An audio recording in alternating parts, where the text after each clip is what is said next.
जय श्री राम। आज के वीडियो में साथियों हम रिवीजन करेंगे हमारी फर्स्ट ग्रेड में जितनी भी विधाएं शामिल हैं उन विधाओं में एक ही विधा बची है एकांक की, जिसमें से एक प्रश्न आया था। अभी जो संस्कृत शिक्षा विभाग का एग्ज़ाम हुआ उसमें एक प्रश्न आया था। तो आज हम एकांकी विधा का रिवीजन करेंगे। उम्मीद करती हूँ साथियों आप सब अपनी तैयारी में बहुत अच्छे से लगे हैं और मेरे इन वीडियोज़ को सुनकर आपको ज़रूर कुछ ना कुछ फ़ायदा होता है। आपका रिवीजन एक बार हो जाता है इन शॉर्ट नोट्स से। और बाकी तो आपने अपने नोट्स बनाए होंगे, आपने किसी ऐप से कोर्स लिया होगा तो उसके वीडियोज़ भी आपने बहुत अच्छे से सुन लिए होंगे, देख लिए होंगे। तो आज हम इसका थोड़ा सा एकांकी विधा का रिवीजन करेंगे साथियों। एक अंक वाले नाटक को एकांकी कहते हैं। वैसे एकांकी शब्द साथियों पुल्लिंग होता है, जैसे सुनने में तो हमें स्त्रीलिंग लग सकता है, लेकिन एकांकी शब्द जो होता है वो पुल्लिंग शब्द होता है। और जो नाटक का छोटा रूप होता है, यानी नाटक में एक से ज़्यादा अंक होते हैं, जबकि एक अंक का जो नाटक होता है उसी को एकांकी कहते हैं।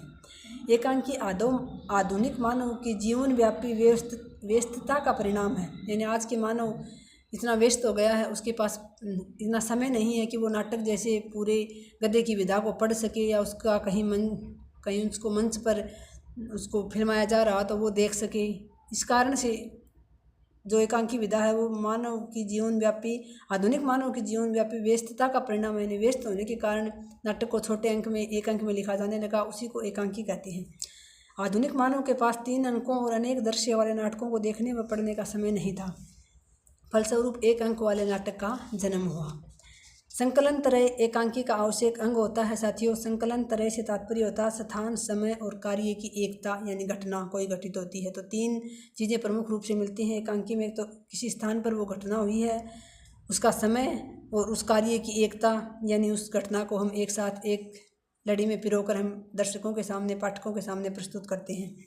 हिंदी के प्रथम एकांकी के प्रश्न पर विद्वान एक मत नहीं है साथियों। सभी कोई विद्वान किसी को मानता है, कोई किसी को अभी तक एक मत एकांकी पर हुई नहीं हुए। हिंदी के प्रथम एकांकी के सर्वमान्य मत है साथियों डॉक्टर रामकुमार वर्मा कृत बादल की मृत्यु, जो 1930 में प्रकाशित हुई थी, को हिंदी की प्रथम एकांकी माना जाता है। यानी सर्वमान्य मत करें, ज़्यादातर लेखक इस पर सहमत हुए हैं। डॉक्टर रामकुमार वर्मा कृत बादल की मृत्यु जो 1930 में प्रकाशित हुई थी, उसको प्रथम एकांकी माना जाता है। कुछ आलोचक जयशंकर प्रसाद कृत एक घूंट जो 1929 में प्रकाशित हुई थी, हिंदी की प्रथम एकांकी मानते हैं साथियों। तो अगर एक घूंट आती है तो 1929 में पहले प्रकाशित हुई थी तो साथियों ये प्रथम मानी जाएगी। कुछ आलोचक मानते हैं, लेकिन सर्वमान्य ज़्यादातर लोग जो हैं वो प्रथम एकांकी बादल की मृत्यु को मानते हैं, जो डॉक्टर रामकुमार वर्मा ने लिखी थी।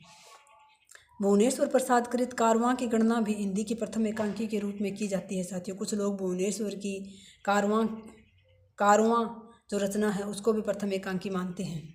डॉक्टर नगेंद्र के शब्दों में भुवनेश्वर प्रसाद ही हिंदी के पहले महत्वपूर्ण आधुनिक एकांकीकार माने जा सकते हैं। डॉक्टर नगेंद्र के अनुसार पूछ लिया जाए तो भुवनेश्वर ही प्रथम एकांकीकार हैं, और डॉक्टर नगेंद्र का नाम लेकर पूछ लिया जाए तो कारवां प्रथम एकांकी माने जा सकते हैं। यद्यपि तिथि क्रम की दृष्टि से डॉक्टर रामकुमार वर्मा का बादल की मृत्यु हिंदी का पहला एकांकी ठहरता है। यानी वैसे तो डॉक्टर नगेंद्र ने हिंदी के जो एकांकीकार हैं प्रथम वो भुवनेश्वर को ही माना है, लेकिन वैसे उन्होंने ये भी कहा कि अगर तिथि की यानी सन की दृष्टि से देखें जो पहले प्रकाशित हुई थी तो उन्होंने बादल की मृत्यु जो है उस एकांकी को भी अपने सहमति प्रदान की है। इसके बाद डॉक्टर रामकुमार वर्मा, जगदीश चंद्र माथुर, उदय शंकर भट्ट, उपेंद्र नाथ हस्क आदि हिंदी के प्रमुख एकांकीकार हैं साथियों। इनका नाम प्रमुख रूप से आता है डॉक्टर रामकुमार वर्मा, जगदीश चंद्र माथुर, उदय शंकर भट्ट और उपेंद्र नाथ हस्क। डॉक्टर रामकुमार वर्मा के एकांकी हैं साथियों रेशमी टाई, चारुमित्रा, पृथ्वीराज की आँखें, मयूर पंख, दीपदान, औरंगजेब की आखिरी रात और कौमुदी महोत्सव। ये डॉक्टर रामकुमार वर्मा के एकांकी हैं।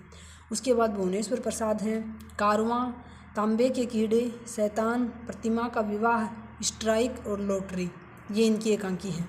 उसके बाद है उदय शंकर भट्ट, समस्या का अंत, पर्दे के पीछे, बीमार का इलाज, स्त्री का हृदय, ये इनकी प्रमुख एकांकी हैं। उसके बाद उपेंद्र नाथ हस्क हैं, इनकी एकांकी बहुत महत्वपूर्ण है साथियों। देवताओं की छाया में, चरवाहे, तूफान से पहले, साहब को जुखाम है, पर्दा उठाओ, पर्दा गिराओ, सूखी डाली और लक्ष्मी का स्वागत, ये साथियों उपेंद्र नाथ हस्क की प्रमुख एकांकी हैं। इसके बाद है साथियों धर्मवीर भारती की एकांकी नदी प्यासी थी, नीली झील, सृष्टि का आखिरी आदमी, ये धर्मवीर भारती की प्रमुख एकांकी हैं। नदी प्यासी थी, नीली झील, सृष्टि का आखिरी आदमी। हरिकृष्ण प्रेमी हैं। उसके बाद उनकी है राष्ट्र मंदिर, मातृ मंदिर और वाणी मंदिर, हरिकृष्ण प्रेमी की एकांकी हैं। उसके बाद साथियों जगदीश चंद्र माथुर हैं। इनकी एकांकी कहीं ना कहीं कई बार पूछी जाती है। इनकी प्रमुख हैं भोर का तारा, ओ मेरे सपने, मेरी बांसुरी, कलिंग विजय, कबूतर खाना और रीढ़ की हड्डी। ये साथियों इनकी बहुत ही प्रसिद्ध एकांकी हैं। रीढ़ की हड्डी तो हमारे बच्चों की जो 9th क्लास है उसकी हिंदी की पुस्तक में भी शामिल है साथियों रीढ़ की हड्डी तो, और पहले कभी शायद सिलेबस में भी शामिल होती थी।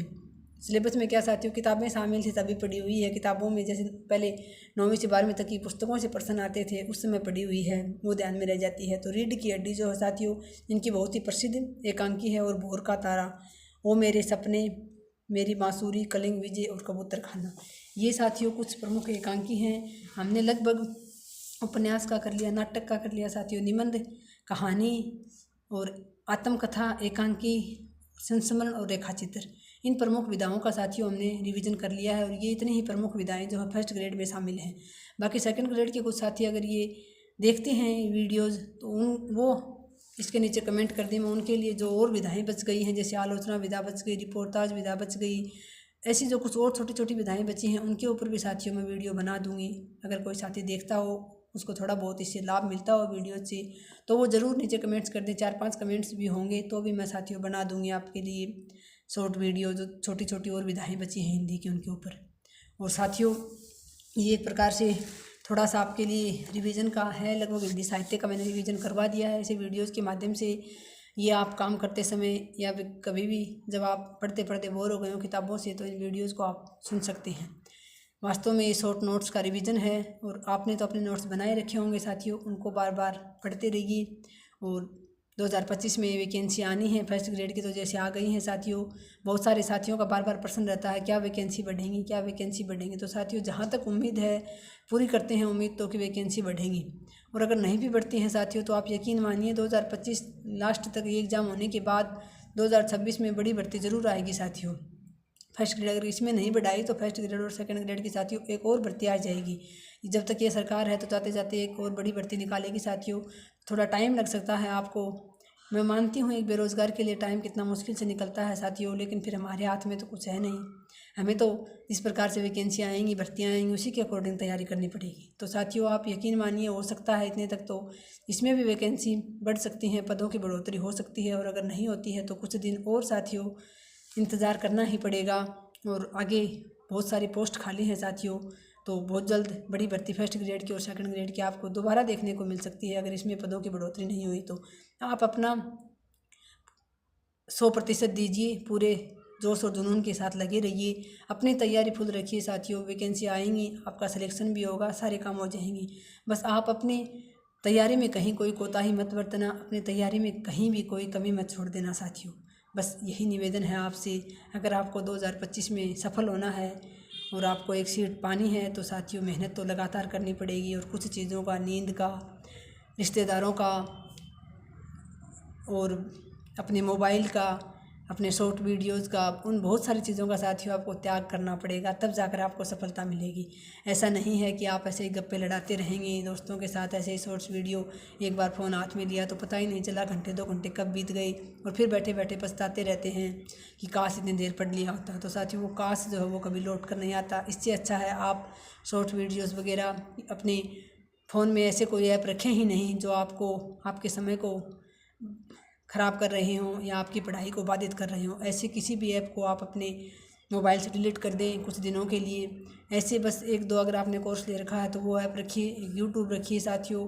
और व्हाट्सएप पर अगर किसी से कोई बहुत ज़रूरी बातें करनी है तो वो रखिए साथियों। टेलीग्राम पर अगर आपको PDF प्राप्त करनी है तो टेलीग्राम पर 1-2 टेलीग्राम चैनल ही आप ज्वाइन करके रखिए, बहुत सारे नहीं साथियों, क्योंकि बहुत सारे टेलीग्राम चैनल पर सारे दिन बहुत सारे ग्रुप में मैसेज आते रहते हैं, बार बार आपके नोटिफिकेशन आते रहते हैं, आप उससे बार बार डिस्टर्ब होते हो।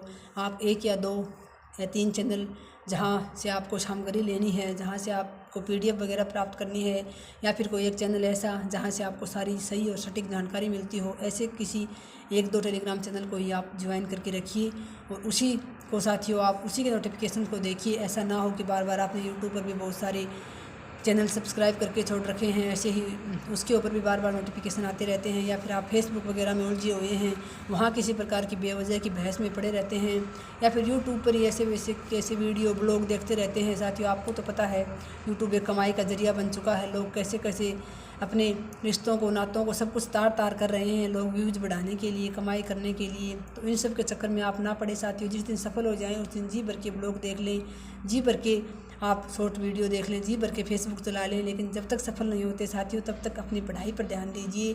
बाकी सब कुछ यहीं रहेगा, लेकिन आपका ये समय फिर लौट कर नहीं आएगा साथियों। इसलिए निवेदन करती हूँ आपसे बार बार, अच्छा समय लाने के लिए साथियों अच्छी जमकर मेहनत कीजिए, सब कुछ त्याग दीजिए, कुछ दिनों के लिए बिल्कुल एकांत में चले जाइए और फिर अपने लक्ष्य पर फोकस रखते हुए और खुद ही खुद का साथी बनिए, किसी से बिना अपेक्षा किए खुद ही खुद का सहारा बनिए, फिर भगवान आपका सहारा बनेंगे साथियों। देख लेना आप, ये मेरी बात कही हुई याद रख लेना साथियों। जब आप खुद अपने लिए कुछ करेंगे तो भगवान भी आपका साथ देंगे। तो मिलते हैं नेक्स्ट वीडियो में। धन्यवाद। जय हिंद, जय भारत।